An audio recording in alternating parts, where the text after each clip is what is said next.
मकसद है कि संभल की सियासी दौड़ लगातार खुद को मुसलमानों का सबसे बड़ा हमदर्द साबित करने का यहां देखने को मिल रहा है। लेकिन बवाल भी मचा हुआ है क्योंकि पुलिस रोक रही है और पुलिस नहीं चाहती कि नेता संभल जाएं और माहौल वहां पर खराब हो।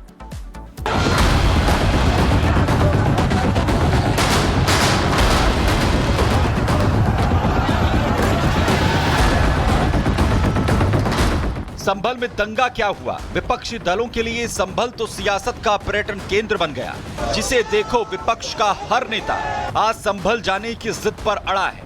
मकसद है खुद को मुसलमानों का सबसे बड़ा रहनुमा साबित करना, ये दिखाने का कि हमारी पार्टी से बड़ा मुसलमानों का कोई हमदर्द है ही नहीं। कि जो वहाँ कमियां हैं, जो अत्याचार सरकार ने किया है, जिस तरीके से वहाँ पे हत्याएं हुई हैं, सर में गोली मारी गई है लोगों को, तो हम ये बात अपने नेतृत्व को अवगत कराएंगे, राष्ट्रीय नेतृत्व को। इससे सरकार घबराई हुई है, इस नाते रोकने का प्रयास कर रही है। 2 रोज पहले जिस तरह की जिद अखिलेश यादव की समाजवादी पार्टी कर रही थी, वैसा ही बखेड़ा आज कांग्रेस खड़ा कर रही है। पुलिस ने तब जैसा एक्शन लिया था, वैसा ही एक्शन आज भी हो रहा है। लखनऊ में कांग्रेस नेताओं के घर के बाहर पुलिस तैनात कर दी गई है और जो नेता जबरन संभल जाने के लिए घर से निकल रहे हैं, उन्हें हिरासत में लिया जा रहा है। जनप्रतिनिधि होने के नाते मेरी जिम्मेदारी है कि वहाँ पर जाकर वहाँ लोग जो आहत हुए हैं, इसमें जो लोग जिनकी मौत हुई उनसे मिले। लखनऊ पुलिस ने मुझे ये नोटिस जारी करी है कि आप वहाँ पे नहीं जा सकते। हम लोग जाएंगे, हमें रोक लेंगे तो फिर वापस आएंगे, लेकिन जाएंगे वहाँ जरूर। राहुल जी भी जाएंगे। लगातार ये बात वहाँ पे बीजेपी कह रही है कि जो सपा कांग्रेस का अमली जामा है वहाँ पे माहौल खराब करने की कोशिश कर रही है। 6 लोगों को मार दिया, फिर भी कह रहे हो? आपने मार तो दिया 6 लोगों को। लखनऊ टू मुरादाबाद पुलिस का सख्त पहरा है, क्योंकि मुरादाबाद से भी कई कांग्रेस नेता संभल जाने वाले हैं और उनका नाम कांग्रेस के प्रतिनिधिमंडल में शामिल है। लिहाजा मुरादाबाद पुलिस ने भी कई नेताओं को संभल जाने से रोक दिया है। मेरे घर पे पुलिस है, मुझे भी डिटेन कर रखा।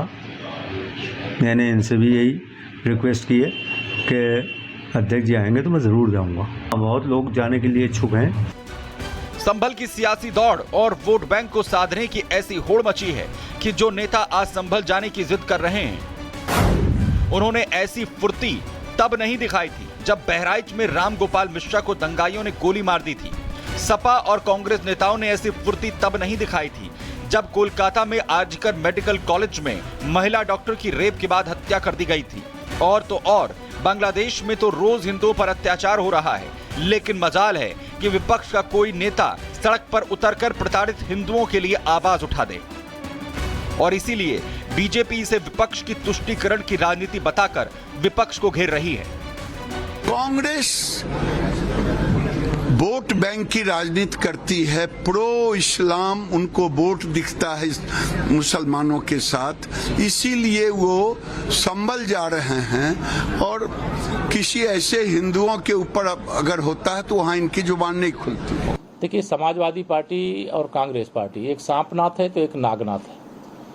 समाज को डसने का काम, समाज को कमजोर बनाने का काम, हिंदू को मुसलमान से लड़ाने का काम और फिर नौटंकी करने का काम। संभल में कोई दंगा नहीं हुआ है।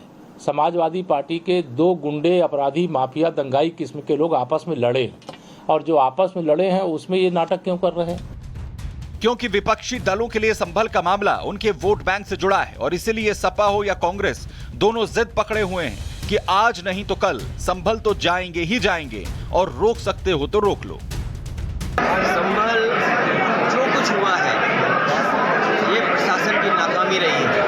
न केवल संभल में बल्कि पूरे देश में एक खराब संदेश गया है। अगर प्रशासन जिम्मेदारी निभाता और सरकार की नीयत साफ होती तो ये घटना कभी नहीं होती। संभल में जो कुछ है उसके लिए जिम्मेदार प्रशासन है, तो सारे सबूतों को मिटा देंगे और तब तक इतना लोगों को धमका देंगे कोई मुंह न खोले प्रसाद लोगों के सामने, इसलिए टाइम निकाल रहे हैं। फिलहाल संभल पर दंगल मचा है। संभल जाने की सियासी रेस है, लेकिन पुलिस भी सख्त है और संभल की तरफ जाने वाले हर एक नेता को रोक रही है। Bureau report, Republic Bharat. तो राजनीतिक पर्यटन करने की पूरी कोशिश जो है वो लगातार यहां पर जारी है। अजय इस वक्त मेरे साथ यहां पर लखनऊ से जुड़ रहे हैं। अजय, अब कह रहे हैं कांग्रेस नेता कि बाद में जाएंगे जब जो है रोक हट जाएगी, क्या सिचुएशन है अब? देखिए, अब से कुछ देर पहले ठीक इसी जगह पर कांग्रेस कार्यालय के बाहर तमाम कांग्रेस के नेता खुद प्रदेश अध्यक्ष की मौजूदगी में सड़क पर मौजूद थे और अब कार्यकर्ता सब अंदर जा चुके हैं। अंदर की तरफ आपको कार्यकर्ताओं की भीड़ दिखाई देगी। जो माता प्रसाद पांडे के घर पर हुआ था 2 दिन पहले, वही आज यहाँ पे हुआ। जो नोटिस माता प्रसाद पांडे को दिया गया, उन्हीं धाराओं को देखते हुए आज नोटिस अजय राय को भी दिया गया और बताया गया कि संभल में ये वस्तुस्थिति है, तो ऐसी स्थिति में आपका जाना ठीक नहीं है। पहले अजय राय ने ठीक इसी जगह पर जो कांग्रेस कार्यकर्ताओं की धक्का मुक्की के बाद आगे यहाँ पर बैठ के विरोध किया और फिर उन्होंने बात कही कि जो बातें कही गई हैं उनको ध्यान में रखते हुए वो वापस कार्यालय के अंदर जा रहे हैं। तो अभी फिर से कांग्रेस के तमाम कार्यकर्ता अपने नेता की मौजूदगी में कांग्रेस कार्यालय के अंदर जा चुके हैं और पुलिस का बंदोबस्त जो है अब यहाँ पर भी कुछ कम होता हुआ दिखाई देखेंगे। जो है पहले जो पूरी भीड़ थी, कुछ ही पुलिस अधिकारी केवल इस चौराहे पर दिखाई दे रहे हैं। तो अब यहाँ पे स्थिति सामान्य होती हुई दिखाई दे रही है और कांग्रेस के कार्यकर्ता फिर से अपने कार्यालय के अंदर जाते हुए दिखाई दिए। अजय, लेकिन सवाल ये है, जो तस्वीरें जो हम आज देखी है यही तब भी आई थी सामने जब समाजवादी पार्टी के नेताओं की तरफ से भी कोशिश यहां पर की गई थी। आज एक बार फिर से कांग्रेस ने उसी को दोहराने की यहां पर कोशिश की और आखिरकार अब अजय राय ये कह रहे हैं कि 11 तारीख जब रोक हट जाएगी, 10 तारीख तक क्योंकि रोक है, प्रशासन ने नोटिस भी दिए हैं तमाम नेताओं को, तब तक मत आइए, माहौल यहां पर बिगड़ जाएगा। लेकिन सवाल यह है कि इसे दोहराने की आखिर क्यों जरूरत कांग्रेस को यहां पर पड़ गई है? 10 तक प्रतिबंध है। चलिए आगे बढ़ते हैं और अब बात कर लेते हैं जनसंख्या पर जो बयान मोहन भागवत की तरफ से दिया गया, उसे लेकर आखिर बवाल क्यों शुरू हो चुका है, इस पर हम आपको आगे विस्तार से जानकारी देंगे। 2.1च्या खाली जायला लागलो तर तो समाजच नसतो। बोलना चाहिए उनके आदमी को, भाई तू स्कीम निकाल ले, बच्चे का पैदा कर।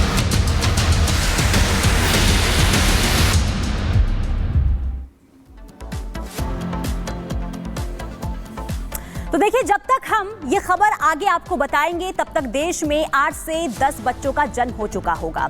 यानी कि ये रफ्तार है देश में जनसंख्या बढ़ोतरी की और यही वजह है कि भारत देश को सबसे ज्यादा जनसंख्या वाला देश कहा जाता है। लेकिन जनसंख्या नियंत्रण पर कोई बात नहीं कर रहा है। ऊपर से मोहन भागवत ने जो बयान दिया है घटती जनसंख्या को लेकर, इसे लेकर बयान इसलिए लगातार शुरू हो चुके हैं, यानी कि सत्ता पक्ष हो विपक्ष हो दोनों तरफ से वार पलटवार का सिलसिला शुरू हो चुका है।